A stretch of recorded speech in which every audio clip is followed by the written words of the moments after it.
Okay, so I didn't expect this one, but the Galaxy Z Fold7 actually surprised me in the best way. You know, Samsung was the pioneer of foldables, no questions, but for a few years it felt like they were just maintaining. They were victory lapping around the track, right? Meanwhile, other companies were dropping thinner, lighter, and flashier foldables that made Samsung look like it was playing catch up, which is crazy when you're the pioneer. So for the Fold7, it had to be better in every major way, or in my opinion, it would have been a disappointment. And honestly, it's really good. Like, surprisingly good. Now, if you're rocking a Z Fold6, I know you're over here shaking like, man, everyone's hyping this up, but is it worth the upgrade? I'm Kevin the Tech Ninja, and let's get real about it and tell you if you should upgrade from the 6 to the 7. Now, the first thing I noticed when picking up the Fold7 is just how much thinner and lighter it truly is. And then you factor the Fold6, you can definitely see the difference here.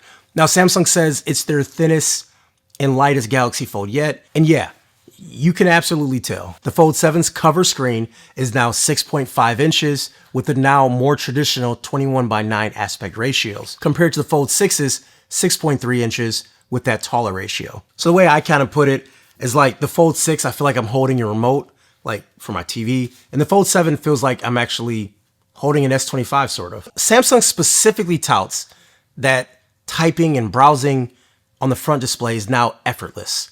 Now when the phone is folded, yeah, I can kind of agree with that. Like I was using this phone closed for a while and I just didn't even need to open it. So that was pretty cool. Now with the Fold6, I always felt the need to open it up when I was doing something more than just a quick text. Like anything I wanted to do, I did open it up. It was definitely better than the 5, but now that I went to the 7, having that even more room like really does help out. It really does matter. Now, both phones do have the very large display. Now, Samsung did lower the crease visibility on the 7, which I don't think is kind of a huge deal, but it just kind of helps with the immersion of the device. And then also this hinge being so much thinner too. I wouldn't say it makes it opening the phone a little bit easier, but it is much more smooth when you open the phone and you have a smaller hinge. It just feels like it kind of snaps into place a little bit better. So yeah, cameras have always been one of those, like, yeah, it's fine, you know, whatever. It does the job. I remember Samsung even saying at one point they were saving the best camera technology for the Galaxy S series. And it definitely showed. You know, the Fold6 has a 50 megapixel main sensor, which takes decent shots, but it never really matched up what the S Ultra models could even do, like not even close. But this year changes a little bit. Samsung finally gave us a new sensor on the Fold7, and this time is packing some serious heat. You know, we're talking this 200 megapixel main sensor, the kind of camera you will only see on the Galaxy S line. Now that's a 4 times jump in resolution, and Samsung says it captures 4 times more detail and produces images that are 44% brighter. Of course, we're gonna test it. However, they still only gave us a telephoto lens at around 3x, like the Fold6. In my experience, the Fold7 and Fold6, when it comes to zoom, it's pretty much the same. And then our cover screen selfie, which is the camera right here on the outside, it's unchanged. It gets the job done for video calls or quick selfies. But interestingly enough, the inner selfie camera on the main screen now got an upgrade. It's now 10 megapixels with a wider field of view, whereas the Fold6 camera had a laughable 4 megapixel sensor. Now, megapixels aside, what does all this stuff mean in real life? Well, in good lighting, both phones are gonna take solid photos. The Fold6 was really good with a lot of daylight stuff, but in low light, the Fold7 noticeably pulls ahead. You're getting cleaner night shots, brighter images, and more shadow detail. It's one of those improvements you actually see when scrolling through your gallery later when you're taking pictures out at dinner or you're traveling and you're taking some cool night shots. The low light difference alone makes it feel like it's a legit upgrade, finally. What about video? Well, the best way to compare video is doing some video tests. So this right here is the rear camera on the Galaxy Z Fold 6, and then we have the Z Fold 7 right here. Let me know what you guys think. Is there a difference between how they look and also how they sound?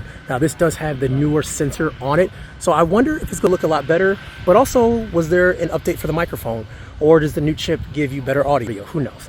Let me know in the comments down below, what do you guys think?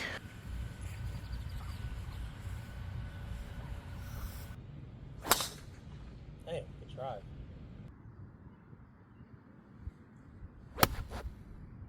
So he asked why the 2 cameras, and I said, because there's 2 phones. Samsung never had performance issues with their high-end phones, and even today, the Fold 6 is just a great performing device. Just picking it back up these last few weeks, preparing for this video, I was really enjoying the smoothness and fluidity of this device, running multiple apps, picture-in-picture, without an issue at all, playing some games on the phone, and everything was smooth. Like I had no issues with it. It performed just as good as anything else. The Fold 7 does have an upgraded chip, the best chip available right now, but without doing crazy speed tests or other boring stuff, you're not going to experience anything dramatically different. Sure, there are yearly optimizations and performance tweaks, but anything significant? Not really. I guess if you're like a power user doing a bunch of AI tasks or high-end gaming, then yeah, you might feel some of that difference, but in day-to-day usage, like they're gonna feel exactly the same performance-wise, which isn't a bad thing. That means your year-old phone still performs as good as the newest phone. Now, when we discuss software and AI features, I won't say a ton since all those tools and updates are coming to the Z Fold 6 as well with One UI 8 and probably the Z Fold 5 too. So it's really not a selling point specific to the Fold 7. Now, I'm glad Samsung does support their device as well, but it also makes it harder to justify an upgrade every year. It's like a self-fulfilling prophecy that you update your old phone so well that the new phones like don't have any intrinsic value. Still, so as they said in Mulan, let's get down to business. In this case, the form factor alone, is it worth upgrading? Carrying this thing around with me, if I have to slide it into my pocket, yeah, that's definitely great. And then, you know, sometimes I use like satchels. Just anything that uses less space is going to be great. And then also just using it, it now does feel like more so like a one-handed phone before because it's not as thick. And I just love this design. It's sleek, it's smooth, and then also an upgraded camera too. So you lose bulk and heft and weight, and you get a better camera. And this is the first time in a long time I would say that you should actually upgrade to the next version of phone. I see this as the next evolution as the Galaxy Fold. This is an excellent phone, and it actually took me by surprise. Being real, expectations weren't super high, but then I started seeing leaks come out, and I got kind of excited. And I'm so glad this actually came to fruition. But Z Fold 6 users, I won't feel too bad because if you are looking to upgrade, you can trade in your Z Fold 6 for a bunch of money. It changes often, so I'm not going to say the dollar amount, but you do that, and then you pre-order as well, and you get additional $50 credit. And I mean, you can get the Z Fold 7 for a pretty decent price. Use my links down below. I get a kickback, and you get $50 off. But if you want to know what my full review is of this phone, you gotta wait a little bit. It takes about 30 days to do a full review, but I have some comparisons coming up. Let me know what phones you want me to compare this to, and I'll make sure that happens. Kevin the Tech Ninja, have a wonderful day. Talk to you guys later.